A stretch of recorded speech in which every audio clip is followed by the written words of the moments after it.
Hello, you're watching the Great Canadian Bagel, and here we have another Ontario election forecast update.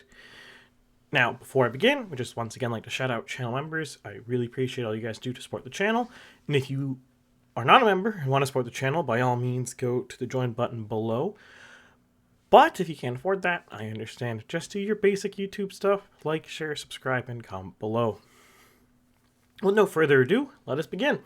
So, Ontario is in a very interesting position, and I would just like to once again put a disclaimer on this. There's not going to be an election for at least 2 years, so this forecast isn't actually very meaningful to an election in 2026. It's more really just letting you know what the current situation looks like. This can change. It might not change. We'll see. So don't take this too seriously, but don't dismiss it outright. That said, we're in a very interesting position right now in Ontario. So Ford, on paper, is not very popular. If you go to, I'll just bring some up right here actually, like the most recent Abacus data poll for this. I'll just bring this up here. So we have his government's approval rating is 44 to 28. And his personal numbers are 30 positive, 47 negative. Overall, not great. Not great. However, what makes it interesting is none of his opponents are actually in a very good position either. Crombie's 27 positive, 29 negative, and Styles is 23 to 25. Even Schreiner is 19 to 21. They all have -2, interestingly enough. So Ford's not particularly popular. His main opposition is not particularly popular, and you could say federally Poilievre's not very popular compared to Trudeau. Or, well, Trudeau's obviously not popular, and you could say Poilievre isn't either. He's only like +2. But there is a difference in that, which I'm going to touch on here. So, in general terms, the right will usually have lower approvals than the left does. It's not always true. It's not necessarily true across the board, but it's usually true. Usually, the left has better approval numbers, at least in Canada in the current day and age. Why is that? Well, if you remember my last video on BC, which if you haven't checked that, you might want to watch it too. That will help explain this. I touched on that the left and the right, one of the key differences between those two categories, the super categories, it's not strictly ideological, it's leadership organization style. It's one of the really big differences. And the right is intrinsically more hierarchical, and the left is intrinsically more egalitarian. Though I do want to stress here, egalitarian doesn't mean they don't have any hierarchy. It just means they either dislike or try to mitigate it. It's impossible to have zero hierarchy. I mean, just think about it. Styles obviously has more power and influence than the rank and file NDP member. That's obvious. It's always going to be that way. The person who was in charge has more power than everyone else. It's always how that's going to be. But as a consequence of the differences in leadership style, fewer people on the left will strongly or even lightly disapprove of their leader, because if they disapprove of them, they won't vote for them. To the left, approval and voting is basically one and the same. That's why if you look federally, we see here that Trudeau has 23% positive impressions. And then if we scroll... Wait, am I scrolling down here? No, I want to scroll up here. Scroll up here to get the... Where is the headline? Wow. Somewhere in here. Give me a second. Okay, sorry for the cut there. I was scrolling weird. Anyways, you see here The Liberals have 24% support. They have Trudeau has a 23% positive approval. That is a related thing. But you see here, Poilievre has a 41% vote share. And if we scroll all the way down back here to where Poilievre is, he only has 37% support.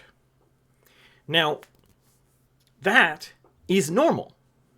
He's punching well above his actual positive impressions. And other polls will show very similar things. I'm using Abacus here because it was very recently in the field for both Ontario and Canada as a whole, so I could use it as an illustrative example. And that relationship really holds true everywhere you see. The right, in general terms, I'm talking really general here, will usually get more vote share than they have approval of their leader. In general terms, we're looking at usually 10% is the upper bound for this. It's pretty rare for a leader to get more than, or for a party to outperform their leader's approval by more than 10%. It does happen occasionally. Well, that's usually what I would consider the upper bound in normal circumstances. So that would mean, for say Poilievre, 47% is roughly the upper bound of where he could get. For Ford, if you remember him, we got 28%. So that would put his upper... Wait, that's for his government. His is 30%, sorry. That means he's close to his upper bound here at 39.3. But there's another factor playing into that too, which I think actually helps Ford quite a bit here, but I will get into that in a moment. So, as I've just shown here, the right can usually outperform their approvals quite a bit. And actually, we can just go back here to the approvals of the others. We see here, Crombie, 27, 27. Stiles, 23, 21. And Schreiner's 19.6. So that might seem weird, but remember, a lot of these NDP, Green, and OLP voters are one and the same. Green and NDP are even closer overlap. So they all can't be hitting their numbers because there's only so many voters. And if you actually add up all these approvals, this is going to be over 100%. So that doesn't work.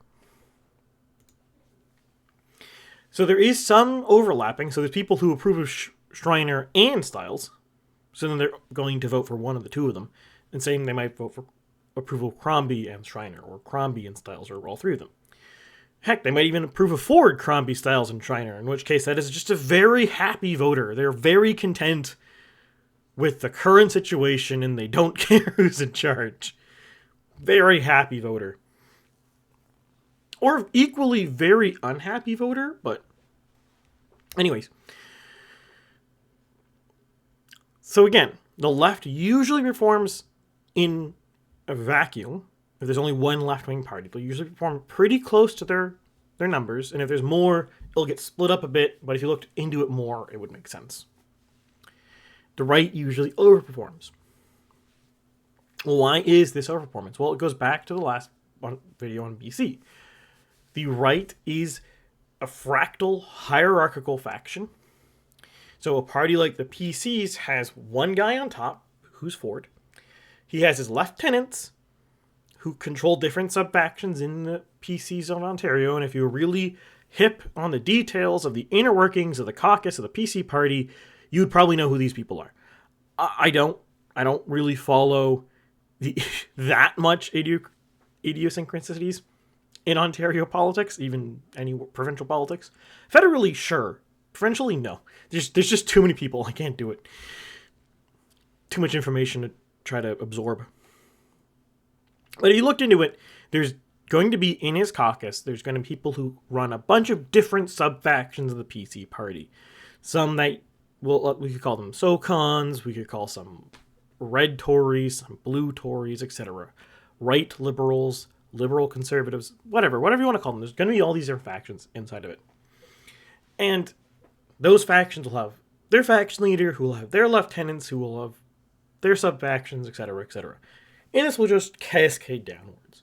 So as an example of, say, the SOCONs, you might have your SOCON lieutenant who has his lieutenants, and it might be the Catholic SOCONs, the evangelical SOCONs, it might be the Islamic SOCONs, or it could be Hindu SOCONs, whatever. Could be atheist SOCONs. I'm just throwing out some factions because I don't actually know what they are in Ontario, but you get the idea. It just breaks down more and more lieutenants and more sub-factions.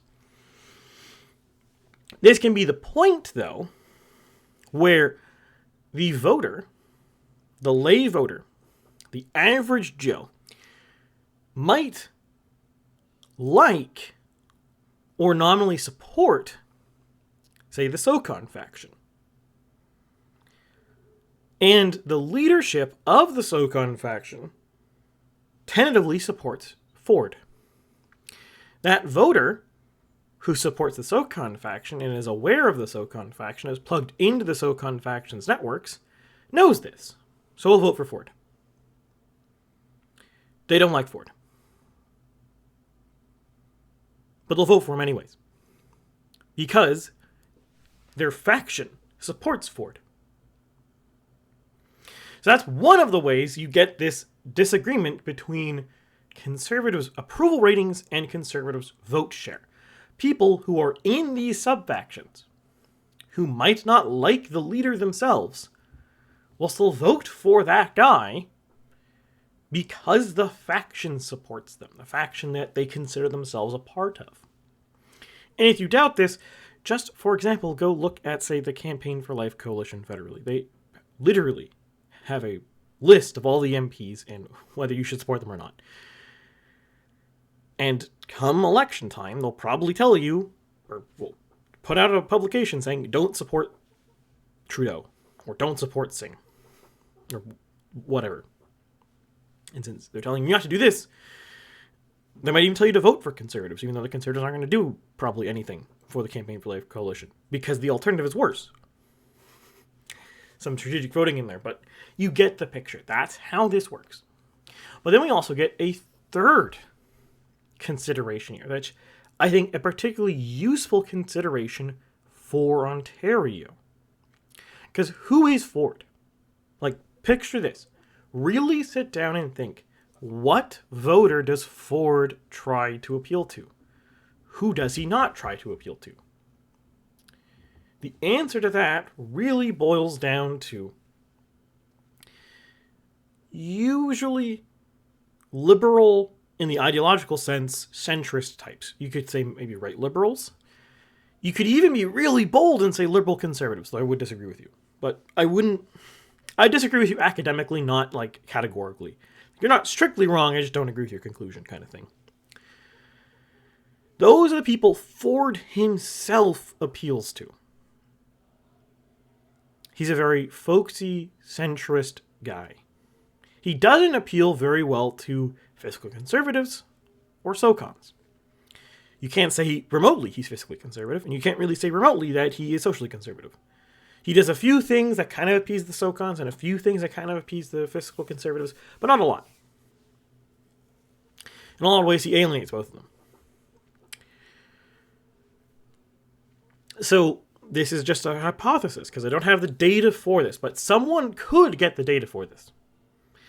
And I suspect, based on my knowledge, based on my understanding, based on everything I've learned, that this would come up in the data.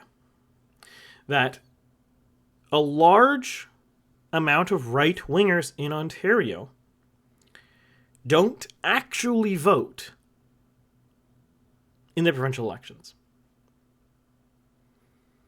These are people who would vote for Poilievre, but will not vote for Ford. They don't even vote. That's one of the reasons the turnout in, say, 2022 or even 2018 was so low in Ontario. In the case of 2022, we are looking at 44%, give or take, and in 2018, it was only 57%, which is not much better. So one of the reasons those turnouts are low, lower than federal at least, because the Federals usually get 60-70% range, is, as I suppose here, there is a large number of actual solid right-wing voters, SoCons, fiscal conservatives, maybe even blue Tories, who don't really like Ford, and they don't vote. Now, the reason why this substantial subfaction of voters doesn't show up in polls is they're probably saying they're undecided and they disapprove of Ford. And if you polled them specifically, they're probably very conservative. So they disapprove of Ford, they're very conservative, and they're undecided. Normally, how polls treat undecided, which is not methodologically wrong, it's a decent approximation, is just remove them from the voter base. Which is, fair enough. In the case of these voters, that's perfectly valid. They're probably not going to vote. That's why in Ontario, the last several cycles, we've seen these third-party votes kind of like bubble up, attempt to emerge out of the nothingness, and then kind of fade away. There was I think it was the Trillium Party, then there was, obviously, New Blues, and the Ontario Party last election. And the Ontario Party's already dissolved, basically. And the reason why these parties struggle so much, despite their seeming, as my supposition is, lots of voters who don't actually fit that category, is there isn't actually a leader who commands, let's say, the SoCon subfaction, who's willing to endorse a party or willing to take a chance on the party. The main leader for this, of the SoCons, is probably in the PC caucus, or tentatively supports Ford for various reasons. Or it's possible that it's just leaderless, and this faction is in interregnum right now because there is no one to command it. And since the right utterly fails without someone in charge, this faction is rudderless, leaderless, and impotent. Which then causes someone like this to occur, someone like Ford, to just be so dominant despite seemingly unpopular. Because he seems to be, by my supposition and by when I've looked into this, unpopular not just because the left doesn't like him, but the right doesn't like him. It's actually the center who likes Ford. No one else likes Ford. The center likes Ford. Maybe the right-leaning center, you could say maybe the center-right, but still center likes Ford. It's why he does so well in urban Toronto, in urban GTA. Heck, even Ottawa. He does fantastic in southern industrial cities like Windsor. He has won both seats in Windsor in this projection. Does great in Niagara. He does good in Hamilton. Decent in London. Great in Kitchener. Doing great in the north. And that's not a coincidence. It's because he's not particularly economically right-wing. That's why he does so well in a lot of these areas. Because a lot of these areas, a lot of these working-class, unionized, or former unionized manufacturing areas, resource extraction areas, aren't super fiscally conservative. I wouldn't necessarily say they're fiscally liberal, but they're not fiscally conservative. So Ford really appeals to that. Which then brings us back to the main thesis here. The main problem in Ontario for the left is that they actually categorically can't win. At least in the current situation. Now, I think it's reasonably true that in 2022, based on my research, the Liberals in Ontario had a lot of voters stay home. And I would hazard to guess that right now, if we were to have an election, we would probably see turnout tick a little bit. Schreiner would gain a few votes. Ford would be roughly the same. Stiles would be probably a little lower than Orvith was. And Crombie would gain a few 100,000 voters. Let's say 300,000. That might be too much. Let's say 100,000. Something like that. She's probably gained voters. And it's not stealing it from the NDP for the Conservatives. It's just turning out Liberals who didn't vote for Del Duca because he's boring and uncharismatic and just whatever. That's why, if you look at these numbers, where are the Liberals rebounding from 2022? Thunder Bay Atoken, Central Toronto, a little bit in Ottawa area, i.e. traditional, strong, liberal areas. Now, I think Crombie has the potential to, if she does everything well and she's smart, could bring the Liberals up even a few more percentage points. We could see maybe Crombie get to 29, 30, the NDP fall down to like 18 range. Heck, maybe Ford goes to 38 and she goes to about 30 and the NDP's at like 19 or something. Like, that could happen. But that wouldn't be because Ford is losing voters. That going from 39 to 38 isn't because Ford lost voters to the Liberals. It will likely be because the Liberals are turning out voters who just didn't vote in 2022. And again, same thing with the NDP. They're probably not losing voters in Ontario. They're probably just not... The Liberals are probably just gaining voters from the ether, from the other. But that leads to the overall problem. Despite what a lot of people in Canada write about, a lot of politicos, a lot of people talking about this, a lot of talking heads, there really isn't actually that much NDP to Liberal crossover. It exists, don't get me wrong, it exists. It's just not anywhere close to the amount that people make it out to be. It just so happens that the mythical ABC voter is really loud. They talk about it a lot. They're very vocal in their views.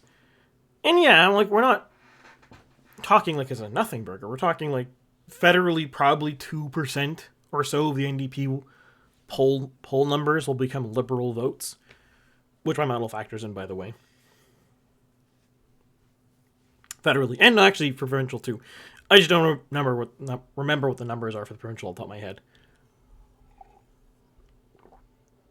So, like, it exists. It's just not anywhere near as much as people think it is. In the end of the day, in our current system, there is a quasi-stable base for the NDP, there's a quasi-stable base for the Liberals, and there's a quasi-stable base for the PCs. There is very likely room for a charismatic, more conservative leader to appear in Ontario. They could probably get 10% of the vote, I would hazard to guess. But that doesn't matter. That wouldn't change anything. It wouldn't even impact any of these results. You could see 10% of the votes go to this new Conservative Party. Everyone else adjusted appropriately. And Ford would still win 91 seats. Because at the end of the day, these voters that would be voting for this new Conservative Party, we could call it the New Blue Party, are people who don't vote currently. And actually, some numbers here, like, actually, we already are at 6% probably, because most of others probably dissatisfied third party or right-wingers who aren't going to vote, to be honest. So we're already about 6%. Like, we could easily get a few more percentage points. 4 more points. But it won't matter. Because, again, these are voters that aren't voting currently. Like, sure, in a academic sense, it would be good for 53% of Ontarians to vote next election.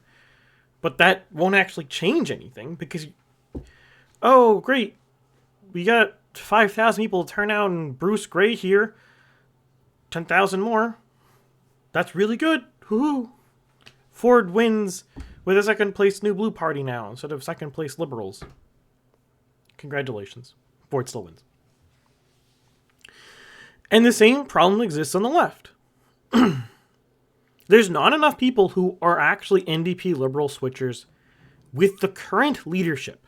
This is not to say it's not impossible for this to happen. It could happen.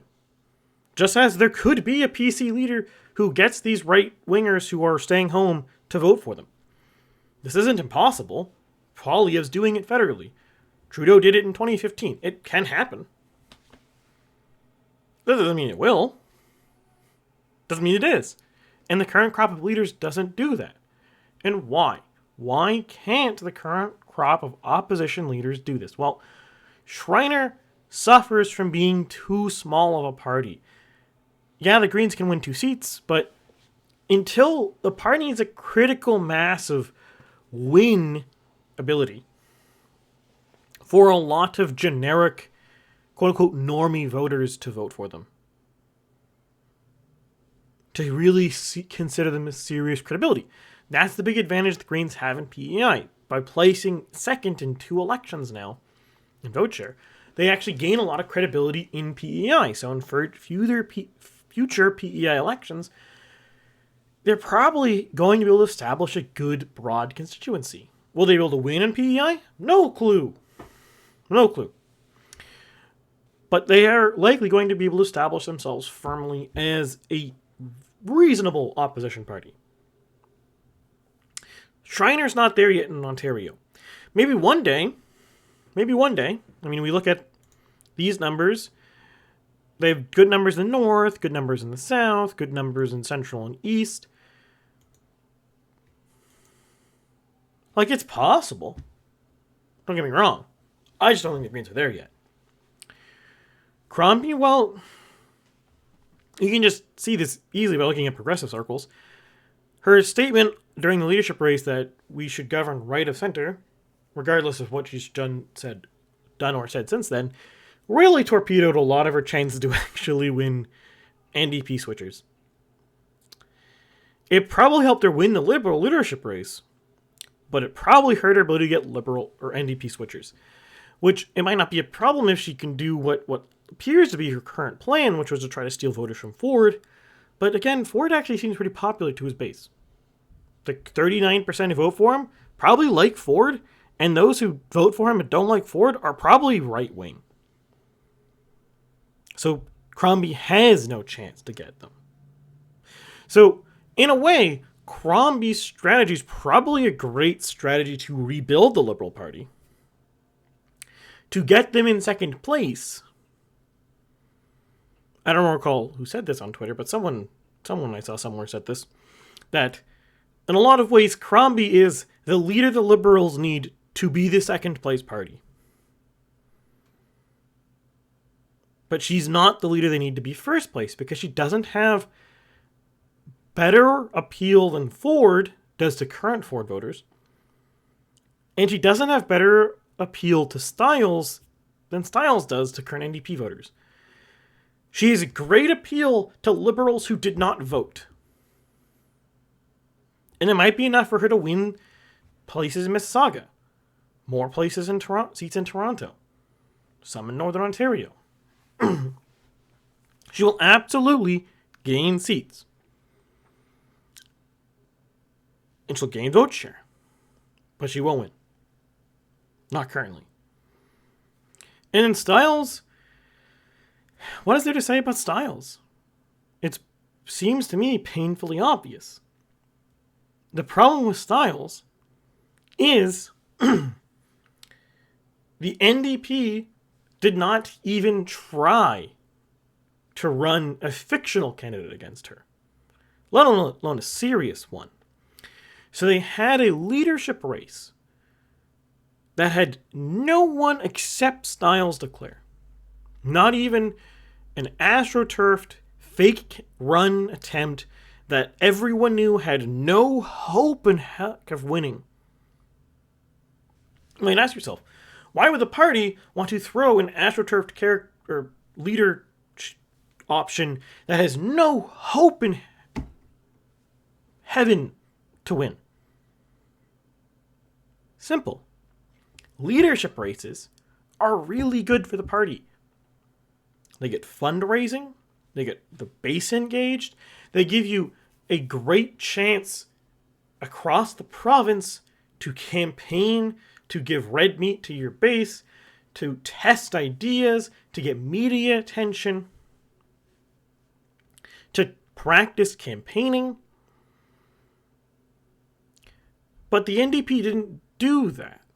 They didn't want to do that. They didn't even care to do that. And that was a disaster for them. It was a massive missed opportunity because not only did they lose all of those great things that a leadership race actually gives them, even if it's actually not a contest. Make no mistake, the 2022 Conservative leadership race massively helped the party. It was huge. And it wasn't a contest. Paulie was always going to win that race. Literally no other person had even a prayer of winning. You can look at my videos for that. The first video, he was already winning like 300 seats, quote unquote. Not exactly how the system works, but whatever. He won at like 70% of the vote, right? There was no hope. And then the other problem with Stiles, and it's unfortunate to Stiles herself because she doesn't seem like an incompetent or just a bad leader. She's just the wrong person. In a way, she's like the NDP's Andrew Scheer. There's nothing wrong with Andrew Scheer from a conservative perspective. He's great on all the issues, for the most part. He's generally okay at speaking when he lets himself speak candidly. He just doesn't have the je ne sais quoi necessary to be the leader. He's a great lieutenant. He's not the general. In a lot of ways, Stiles seems to be the same kind of girl. She's a great lieutenant. She just doesn't have the chops to be the leader. And the well is a lot poisoned for her, too, because Horvath was very similar to Stiles in energy and tone. There's differences, sure. Stiles is trying new things, sure. But can you really say the NDP cat videos are good? I wouldn't. So Stiles is just not, she doesn't have it. There's no path. And that's kind of where we are in Ontario. Crombie, there was a lot of hope and a lot of energy around her in December when she became leader for the Liberals. But now we see more of her. Now that we have a better position on her and we have better polling on her. No. She's going to do better than Del Duca. That's about it. Ford's fine. Well, with that, I bid you adieu, and I will see you next week.